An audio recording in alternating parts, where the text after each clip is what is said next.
Hey everyone, it's Madison from PH Doodling. Welcome back to my channel, or welcome if you're new. I'm excited today to share with you my July monthly setup. This is going to be the first monthly setup in my brand new bullet journal. If you haven't checked out my new bullet journal setup video, be sure to do that so you can see all of the pages that I set up in this brand new journal. I decided to go with this brand new Archer & Olive journal with this cute bee on the top and this fun gold foil on the side. I highly recommend their journals. If you're interested in making your own purchase, check below in the description for a 10% off coupon code for your order. Alright, let's go ahead and get started with this setup. This month, I decided to do a camping theme, and I was super excited to do this. You can see I'm going to go ahead and start outlining all of the doodles that I have already sketched in pencil. This month I'm doing something a little bit differently. Instead of using a black Micron pen to outline my doodles, I decided to use a brown one. I wanted this look to be a little bit more softer and neutral because it is outdoorsy. And it fits really well with the color palette that I've chosen for this month. I've chosen a couple of browns and some greens, and it was perfect for this theme. This is my favorite kind of theme to do because I really love incorporating all kinds of fun doodles. I get a lot of my ideas and inspiration from clip art and doodles on Pinterest. I usually search for the theme idea that I'm wanting to do, and I find some doodles that are inspiring to me, and then I kind of create my layout for my theme. I really like doing all these different kinds of doodles. It's my favorite type of theme to do. Sometimes it can get a little bit cumbersome, but I really love the turnout and how they always end up looking. So you can see some of my favorite things that I decided to incorporate in this spread are a fun tent, a campfire, a canteen, some binoculars, and of course a stick with a marshmallow on it. I was always one for a fire so that we could have s'mores. I used to go camping a lot as a child, and that was one of my favorite memories, sitting around the campfire with my family and having s'mores and marshmallows. So you can see I've already started to incorporate my color palette, and I was so pleased with how this color palette turned out. I actually was going to do something the complete opposite. I was originally going to do some golds and blues, but I kind of tested them out and thought it just really didn't fit with the outdoorsy theme. So I changed it at the very last minute, and I was super happy with how it turned out. You can see the finishing touch here is just adding July down at the bottom, and one of my favorite fonts to do is actually just my simple handwriting font with the marker, kind of making it bold and blocky. I usually do like to outline it just because it makes it pop a little bit more, and I think it turns out really good. I decided to also take my white gel pen and add just a few little accents on some of the doodle just to kind of give it a little bit more dimension, and I think it adds a little bit more. It helps it make each of the little doodles pop a little bit. I really love the stars and the moon up at the top as well. And so I was super happy with how this cover page turned out, and it made me even more excited to create the rest of the spreads for this month. If you've been following me on this channel for a while, you know that I really love to outline my doodles, and I think it just really helps them stand out and gives them a little bit more definition. And I really had been wanting to try for a while now, outlining them in brown instead of black, and I was very pleased with how it turned out, and I think I may have to do this in the future. Especially with my certain color palettes, brown may look a little bit better, more so than black, just to kind of help them blend in a little bit more while still making them stand out. So now I'm moving on to my calendar, which I always put next to my cover page. I actually used to do my cover page on the right hand side of the spread, and then I left the left one blank, but I never used to look at my cover page then because my calendar wasn't next to it. So I decided to actually put my cover page next to the calendar so that I could always look at this beautiful cover page that I created. And so I love that layout, and that's what works for me.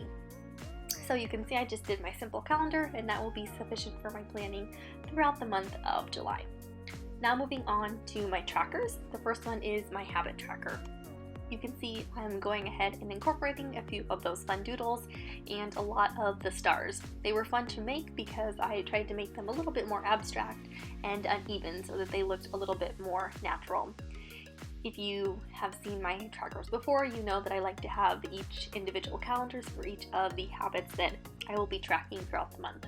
I find this is what works best for me, and then it's also easy to see how consistently I'm performing all of those habits. So the habits that I'm going to be tracking this month are walking my dog Gus, getting 10,000 steps a day, taking my vitamins, getting 7+ hours of sleep, drinking the correct amount of water each day, flossing, and cross-stitching. So you can see I go ahead and actually write out each of those dates for the entire month as a little mini calendar, and then when I complete a habit on a certain day, I'll use a little bit of my marker to color in that dot to know that I completed it. It's a little bit tedious, but it's easier for me because I don't like having to count the squares, because if I miss a habit, then I get all off track. So that's what works best for me. It's a little bit more extra prep work, but it makes my life during the month a little bit easier. Now I'm just adding these colors and a little bit more white gel pen to accent each of my doodles, and then this page is pretty much done. One of my favorite things about picking a theme for the month is how consistent all of my spreads look for the entire month. And I think something that bodes to that success is also picking a very simple color palette. I find that when I pick anywhere from like 4 to 6, maybe 7 colors, everything is just a little bit more consistent throughout the month because I have less colors to choose from. And so I think it's easier for me because I sometimes find it difficult to pick certain colors, that when I limit myself, it just makes my setup process a lot easier. So I highly recommend setting a color palette before you get started with your setup, and also to limit yourself to a few colors so that you're not overwhelmed with too many different options. I always find I actually like my color palettes better with the fewer colors that I actually choose, and so hopefully that can help you as you create your monthly setups. You can see I completed my mood tracker here, and I decided to do stars for my mood tracker, so I'll fill out a star each day that corresponds to my key for the mood for that day. I loved drawing that tent, so I thought it was super fun to kind of draw one at the bottom under a sky of stars. Next, we'll move on to my content tracker and my quote spread. I always like to have a fun quote next to my content tracker because I do look at that almost every day throughout the month so that I know what I'm supposed to be posting on Instagram and also on YouTube.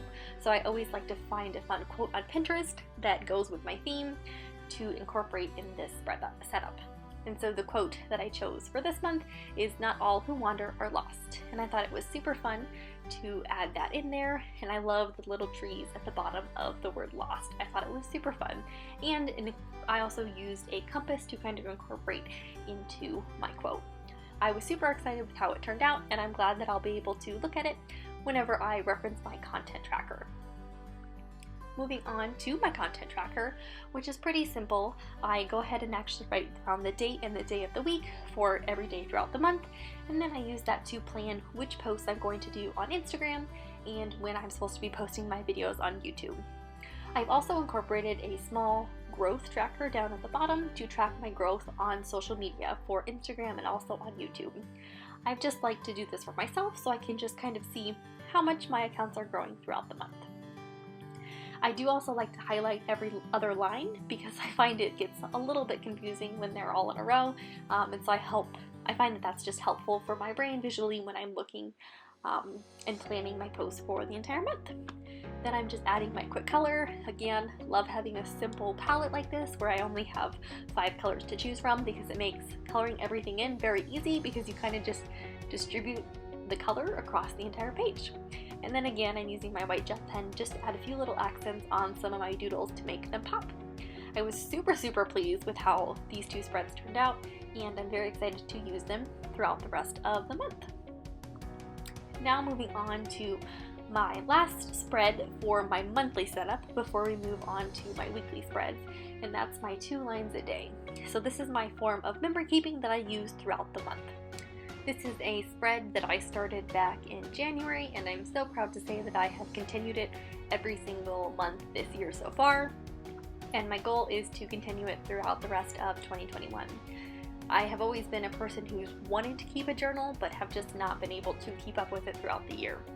And so I find this simple method of journaling and memory keeping is what works best for me. And so I love just taking a quick moment at the end of the day to kind of reflect on my day and what happened, and just writing a quick little blurb about what happened that day. It looks pretty boring at the beginning of the month because the entire page is basically blank, but at the end of the month, the entire thing is filled with my journaling, and so it looks pretty cool at the end of the month when it's filled in as well. You can see on the side there I've also written the date and day of the week, just so that when I can reference it, make sure that I'm writing in the right day or the day that I'm supposed to be journaling in. And I was super happy to use that light brown color again to fill in every other day, just again visually to help my brain know where I'm supposed to actually be filling it. So now moving on to my first weekly spread setup. This is going to be the only one that I do in this video. If you're interested in seeing weeks 2, 3, and 4, be sure to check back next Saturday when I'll be posting my second video of the month where I actually set up the rest of those weekly spreads. So for this first week, I decided to do one of my very simple layouts where I actually take each page in the spread and divide it into 4 boxes, each box for a day, and then I have an extra box which I'm going to make as a tasks list for the week. I like to have kind of a dump area where I can put weekly tasks that I need to get done that week, but they don't necessarily need to be done on any specific day. I decided to incorporate again my cute little tent down in the corner as a fun little doodle, but otherwise I kept it pretty simple for this week. Let's go ahead and take a quick flip through from this setup. I had so much fun with this camping theme, and I really loved how this green and brown color palette turned out. And all of these doodles were so much fun to incorporate throughout these setups.